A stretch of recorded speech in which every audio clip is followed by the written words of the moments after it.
Shalom, saudara kekasih di dalam Tuhan. Salam sejahtera, salam sehat untuk kita semua. Saudara yang Tuhan kasihi, seharusnya di tengah-tengah kondisi pandemi seperti yang kita hadapi saat ini, setiap orang seharusnya berpikir bahwa saya adalah OTG, orang tanpa gejala. Dengan demikian, setiap orang akan berjuang untuk memperlakukan orang lain secara tepat. Seperti istilah yang kita kenal di Papua, sa jagako. Kita menjaga orang lain. Kalau kita berpikir bahwa kita adalah orang tanpa gejala. Saudara, beberapa waktu yang lalu teman saya di luar kota kena COVID. Setelah 10 hari dirawat di rumah sakit, kemudian pihak rumah sakit mengizinkan teman saya ini untuk pulang dan melakukan isolasi mandiri tanpa menunggu hasil swab. Apakah masih positif atau sudah negatif?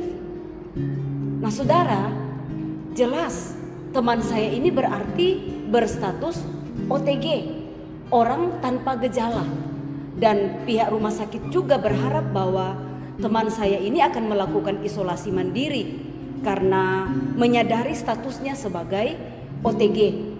Tetapi yang terjadi adalah teman saya ini tidak menganggap bahwa dia tidak sehat. Dia tidak menganggap dirinya sebagai orang tanpa gejala. Dia tidak melakukan isolasi mandiri, tetapi dia melakukan kegiatan seperti biasanya. Dia pergi makan ke restoran, dia mengajak rekan-rekan bisnisnya untuk bertemu, makan bersama-sama. Dan saudara, apa yang dilakukan oleh teman saya ini tentu saja mengancam keselamatan nyawa orang lain. Nah saudara, ketika para ahli Taurat dan orang-orang Farisi membawa seorang wanita yang berdosa kepada Tuhan Yesus dan menuntut supaya Tuhan Yesus mengambil sikap untuk menghakimi wanita ini, Tuhan Yesus berkata kepada mereka, kalau di antara kamu ada yang berstatus sebagai OTD, yaitu orang tanpa dosa, silakan menghakimi wanita ini. Dan kita tahu bersama ceritanya. Pada akhirnya satu demi satu orang-orang yang berkumpul ini pergi meninggalkan wanita ini dan juga meninggalkan Tuhan Yesus. Mereka tidak berani untuk menghakimi. Kenapa? Karena mereka sadar status mereka, bahwa mereka bukanlah OTD, bahwa mereka bukanlah orang tanpa dosa, tetapi status mereka jelas bahwa mereka adalah OYB, orang yang berdosa. Dan orang yang berdosa tidak patut untuk menghakimi orang lain. Nah saudara, seperti orang yang berstatus OTG, orang tanpa gejala, yang memperlakukan orang lain secara tepat supaya menjaga keselamatan orang lain. Seharusnya demikianlah dengan setiap orang percaya yang sadar betul bahwa status dirinya adalah orang yang berdosa. Orang yang berdosa tidak patut untuk menghakimi orang lain. Saudara, menghakimi adalah satu sikap yang sangat agresif terhadap dosa orang lain, tetapi justru bersikap pasif terhadap dosa diri sendiri. Menghakimi adalah satu sikap yang menghukum dan menyiksa orang lain yang dianggap berdosa, sementara dia sendiri sangat toleran dengan dosa-dosa yang dia lakukan. Orang yang menghakimi sangat peka, teramat sangat peka terhadap dosa orang lain, tetapi pekok terhadap dosa diri sendiri. Pekok dalam bahasa Jawa artinya tidak peka. Jadi dia sangat peka terhadap dosa orang lain, tetapi dia pekok terhadap dosa diri sendiri.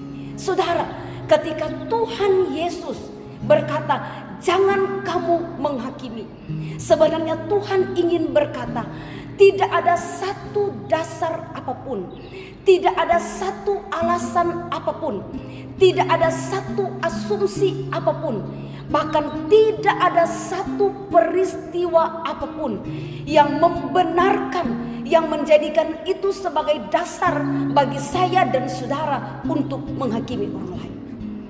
Ketika Tuhan berkata jangan menghakimi, Tuhan ingin berkata jangan kamu memperhatikan kehidupan orang lain secara negatif, untuk melihat kehidupan mereka, mencari-cari kesalahan mereka, kemudian mulai berasumsi, setelah itu mengambil kesimpulan dan bertindak untuk menghakimi.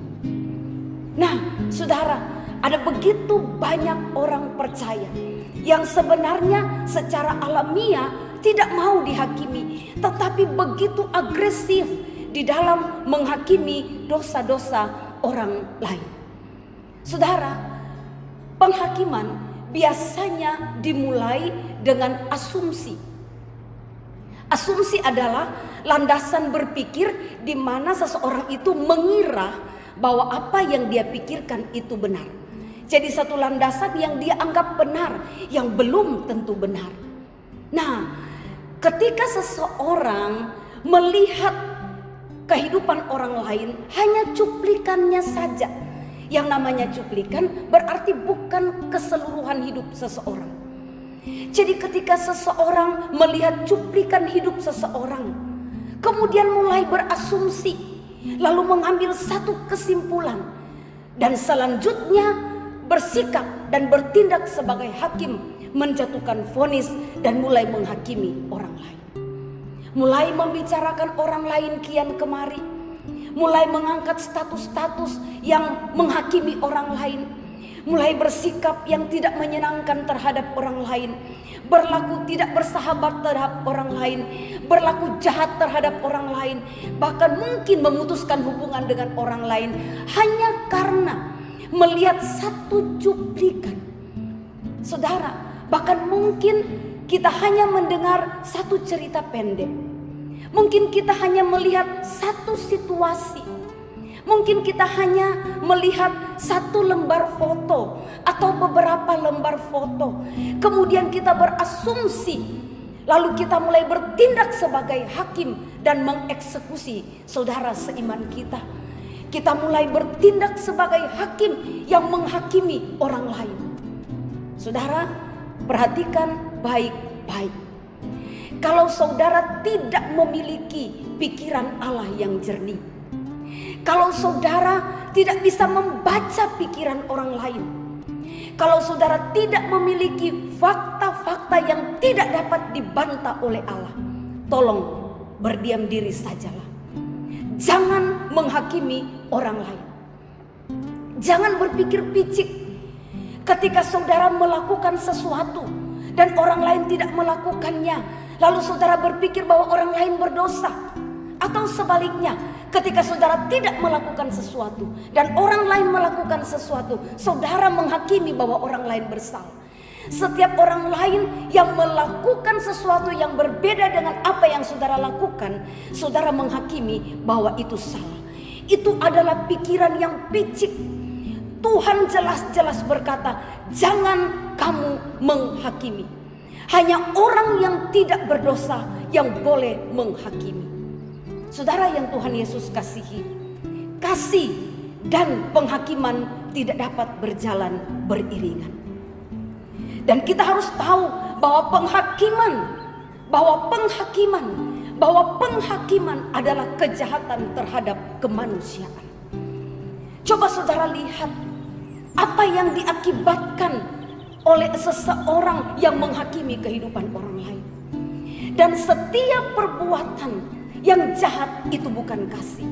Kasih tidak melakukan kejahatan, tetapi penghakiman adalah satu kejahatan terhadap kemanusiaan.